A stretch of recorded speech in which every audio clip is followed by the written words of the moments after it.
Short circuit analysis represents one of the most critical engineering studies performed in electrical substations and power systems.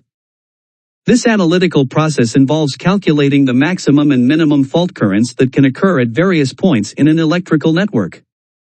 The importance of these calculations cannot be overstated, as they directly impact the safety, reliability, and operational integrity of the entire electrical system. When a short circuit occurs, conductors at different voltage potentials come into direct contact or are connected through a path of very low resistance, resulting in a sudden surge of current that can reach thousands of amperes in milliseconds. This massive current flow can cause catastrophic equipment failure, pose significant safety hazards to personnel, and potentially lead to widespread system outages if not properly addressed. The International Electrotechnical Commission (IEC) 60909 standard, titled Short Circuit Currents in Three-Phase AC Systems, provides the internationally recognized methodology for performing these critical calculations. First published in 1988 and updated most recently in 2016, IEC 60909 establishes a systematic approach based on the superposition principle for determining the characteristic values of short-circuit currents. This standard applies to both radial and meshed low-voltage (LV) and high-voltage (HV) circuits, making it universally applicable across different types of electrical installations. The primary objectives of IEC 60909 are to standardize calculation methods internationally, ensure consistent and accurate results regardless of who performs the analysis, and facilitate proper equipment selection and system design. The IEC 60909 standard is structured into 5 distinct parts, each addressing specific aspects of short-circuit analysis.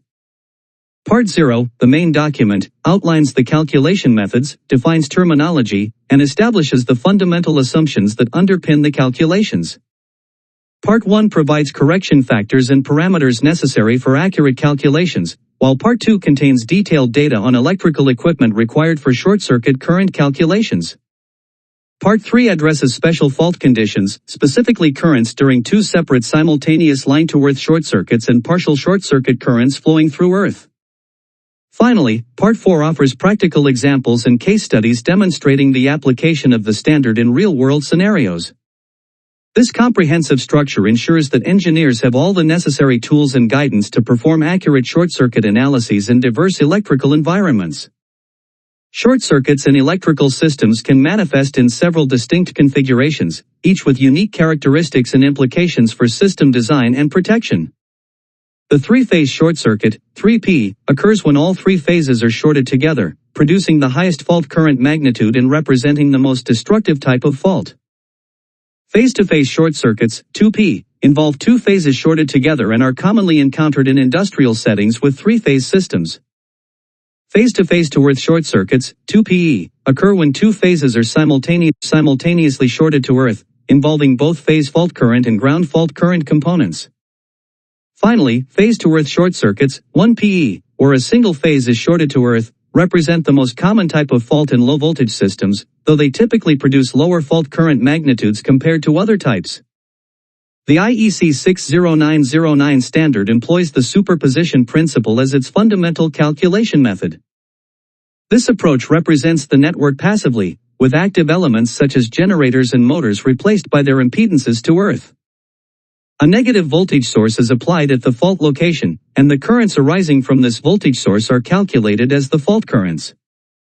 The total current supplied by the voltage source represents the short-circuit current. The voltage at the fault location is calculated using the formula, where C is the voltage factor that depends on the voltage level and whether maximum or minimum short-circuit currents are being calculated, and U_NOM is the nominal voltage of the system. Several key assumptions underpin the IEC 60909 calculation methodology. The standard assumes that for the duration of the short circuit, there is no change in the type of short circuit involved, meaning a 3-phase short circuit remains 3-phase throughout the event. It also assumes no change in the network configuration during the fault, with transformer impedance referred to the tap changer in the main position. Arc resistances are not taken into account, and shunt admittances of non-rotating loads are neglected in the positive, negative, and zero sequence systems. Line capacitances are disregarded in the positive and negative sequence systems, though they may be considered in the zero sequence system for low impedance earthed networks with an earth fault factor higher than 1.4. These simplifications, while introducing some approximation, enable practical and consistent calculations across diverse systems. Proper equipment rating based on short-circuit analysis is fundamental to ensuring system safety and reliability. Circuit breakers, as primary protective devices, must be selected with appropriate breaking capacity ICU/ICS to safely interrupt fault currents.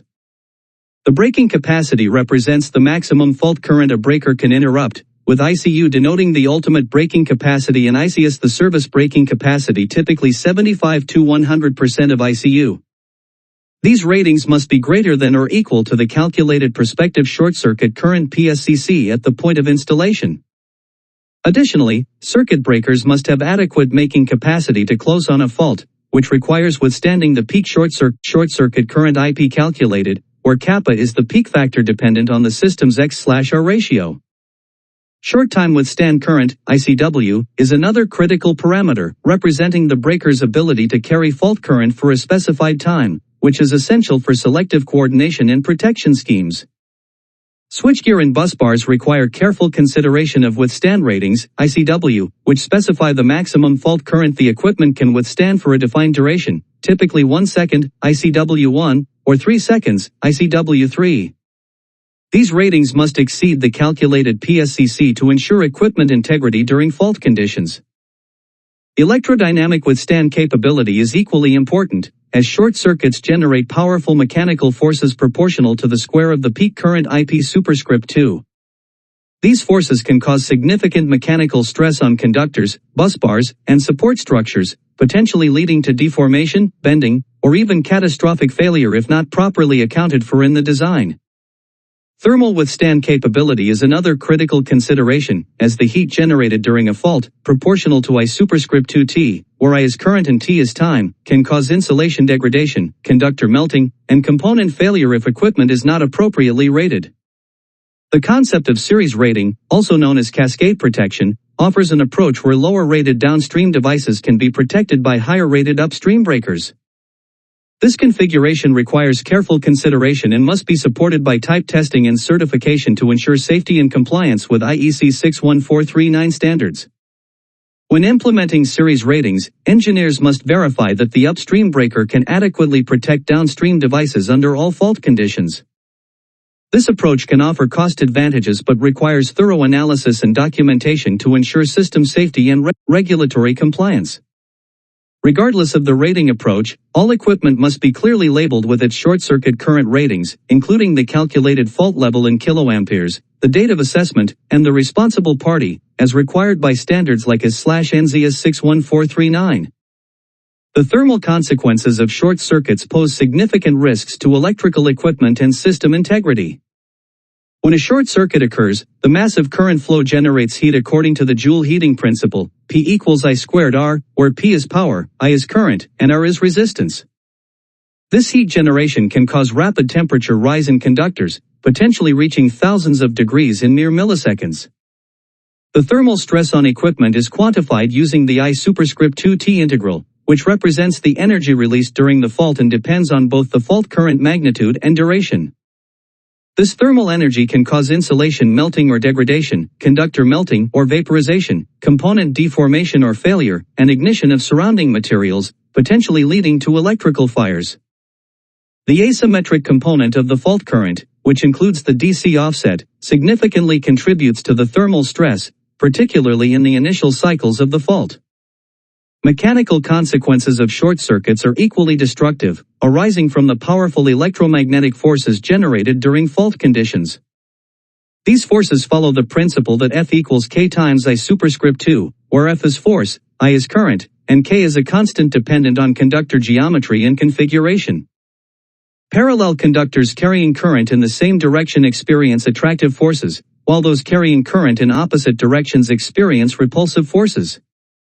These mechanical stresses can cause conductor deformation or movement, busbar bending or collapse, insulator cracking or failure, and damage to support structures. The peak short circuit current, IP, is particularly critical for mechanical stress calculations, as mechanical forces are proportional to the square of the peak current. The X/R ratio of the system significantly influences the peak current magnitude, with higher X/R ratios typically resulting in higher peak currents and greater mechanical stress. The arc blast phenomenon represents another significant mechanical hazard during short circuits, particularly in high-voltage systems. When an arc forms during a fault, the rapid heating of air creates a pressure wave that can propagate with explosive force, potentially causing physical damage to equipment and posing serious safety risks to personnel. This arc blast pressure is directly related to the available fault current and the duration of the arc. Understanding and mitigating these thermal and mechanical consequences requires comprehensive short-circuit analysis, proper equipment selection, and appropriate protection strategies. Engineers must consider both the immediate effects during the fault and the cumulative effects of repeated fault events on equipment aging and degradation over time. Effective protection against the consequences of short circuits requires a multifaceted approach combining fast fault clearing, proper equipment selection, and robust system design. Fast fault clearing is paramount to minimizing both thermal and mechanical damage, as the I2T energy released during a fault is directly proportional to its duration. Modern protective relays and circuit breakers can detect and interrupt faults in cycles, significantly reducing the potential for equipment damage. Coordination of protective devices is essential to ensure that only the affected section of the system is isolated during a fault, maintaining service to unaffected areas. This selective coordination requires careful analysis of time current characteristics of protective devices and consideration of both maximum and minimum fault currents to ensure proper operation under all conditions. Software tools implementing IEC 60909 standards have become indispensable for modern short-circuit analysis, enabling engineers to perform complex calculations with accuracy and efficiency. These tools typically include comprehensive libraries of equipment parameters, automatic calculation of correction factors, and visualization of results through one-line diagrams and detailed reports. Popular software packages such as EasyPower Short Circuit, ETAP Short Circuit Analysis, and SKM's Power Tools for Windows offer features specifically designed to comply with IEC 60909 requirements. These tools can calculate various types of fault currents, three-phase, phase-to-phase, phase-to-earth, determine maximum and minimum fault currents, and automatically compare equipment ratings with calculated fault duties. Advanced features may include arc flash analysis, protective device coordination, and dynamic simulation of system behavior during fault conditions. The implementation of IEC 61363-1, which is specifically designed for marine and offshore applications, complements IEC 60909 in certain specialized environments. While IEC 60909 is primarily used for land applications with transformers, chain of busbars, and utility supply as main power sources, IEC 61363-1 addresses the unique characteristics of marine systems that primarily use generators with different impedance characteristics, X/R ratios, and DC voltage considerations. Understanding the appropriate application of these standards is crucial for engineers working across different types of electrical installations. As power systems evolve with increasing penetration of renewable energy sources, energy storage systems, and power electronic converters, the methodologies for short-circuit analysis continue to adapt, with the latest edition of IEC 60909 introducing specific guidance for converter-connected generators.